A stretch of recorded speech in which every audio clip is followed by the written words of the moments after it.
जी नाज़रीन, हेडलाइन्स हमारी breaking news तव्हां सां शेयर कंदासीं। सिंध जो वॾो वज़ीर मुराद अली शाह हंगामी तौर ते नवाबशाह पहुतो आहे। वॾो वज़ीर अस्पताल पहुतो जिथे रेल हादसे जे ज़ख़्मियुनि जी अयादत कई अथई।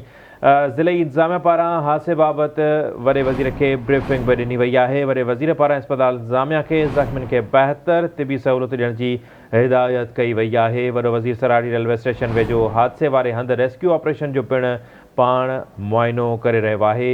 एमरजेंसी डेस्क क़ाइमु करे मुसाफ़िरनि जे ख़ानदाननि सां राब्ते जी पिणु वॾे वज़ीर हिदायत करे छॾी आहे। हिकु भेरो ॿीहर ब्रेकिंग न्यूज़ आहे तव्हां सां शेयर कयूं पिया।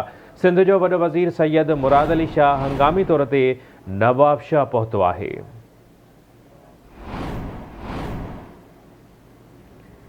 ब्रेकिंग न्यूज़ आहे तव्हां सां शेयर कयूं पिया। मुराद अली शाह अस्पताल पहुतो आहे जिते हुन रेल हादसे जे ज़ख़्मियुनि जी अयादत कई आहे।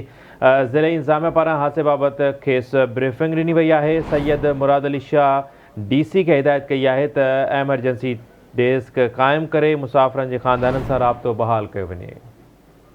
तफ़सील मालूम कंदासीं। नवाबशाह मां AK ॾाहिरी असांखे जॉइन कयो आहे। जी AK ॾाहिरी, छा चवणु आहे सिंध जे वॾे वज़ीर जो? जी बिल्कुल, इहो आहे सराड़ी भरिसां हादसे में ट्रेन हादसे में जेको आहे ज़ख़्मी पोतनि खे नवाबशाह PMC अस्पताल आंदो आहे। उन हवाले सां वज़ीर आला सिंध सैयद मुराद अली शाह पिणु नवाबशाह जे PMC अस्पताल पहुतो जिते मरीज़नि जे अयादत कई ऐं जाइज़ो वरितो इमदादी कार्रवाई जो।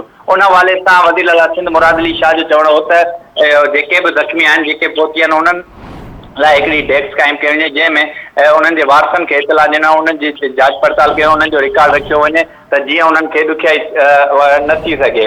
ऐं इहो ॿुधाईंदो हलां त अस्पताल इंतज़ामिया समेत ज़िले इंतज़ामिया खे पिणु जेको आहे हुकुम ॾिनो त फिलफोर जेको आहे इमदादी कार्रवाइनि में तेज़ी आंदी वञे ऐं जेके बि मरीज़ जेके बि ज़ख़्मी आहिनि उन्हनि खे जेको आहे फिलफोर जेको आहे इलाजु कयो वञे त जीअं हू सिहतयाब थी सघनि। जॾहिं त नवाबशाह जी PMC अस्पताल मौजूदु वज़ीर आला सिंध दौरान जेको आहे सिक्योरिटी जा इंतज़ाम सख़्तु कया विया हुआ ऐं आम माण्हुनि खे जेको आहे परे रखियो वियो, जॾहिं त सियासी मक़ामी इंतज़ामिया पिणु मौजूदु हुई। जी वॾी महिरबानी आहे के